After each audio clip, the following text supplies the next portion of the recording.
ஐயா புதிய துவக்கம் எனக்கு தந்து என்ன மேன்மைப்படுத்துனீங்க.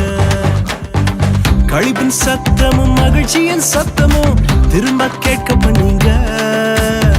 துதியும் பாடலும் நாவல வச்சு என்ன மகிழ செஞ்சீங்க.